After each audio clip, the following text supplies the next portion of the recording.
يقول أحسن الله عليك، هل الجهمية منحصرة في 3 طبقات كما ذكرها شيخ الإسلام ابن تيمية من غلاة الجهمية والمعتزلة والأشاعرة، أم يتفرع عنها طوائف أخرى؟ الجهمية نعم، الشيخ الإسلام يقول الجهمية 3 طبقات: جهمية الأشاعرة، جهمية المعتزلة، الجهمية المحضة. الأشاعرة سموا جهمية، والمعتزلة جهمية، لأن فيهم نوع من التجهم، والتجهم يعني القول بمذهب جهم، مذهب جهم نفي الصفات. فالمعتزلة فيهم تجهم لأنهم نفوا الصفات وأثبتوا الأسماء، والأشاعرة فيهم تجهم لأنهم أثبتوا 7 صفات ونفوا بقية الأسماء، ونفوا بقية الصفات وأثبتوا الأسماء. والمحضة نفوا الصفات والأسماء.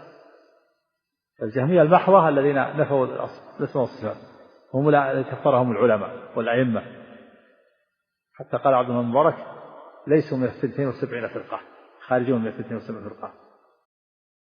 كفرهم 500 عالم كما ذكر العلامة ابن القيم. وأما المعتزلة فبعض العلماء كفرهم، بعضهم بدعهم، الجمهور على أنهم مبتدعة، ومن العلماء كفرهم، وأما الأشاعرة فهم مبتدعة. نعم.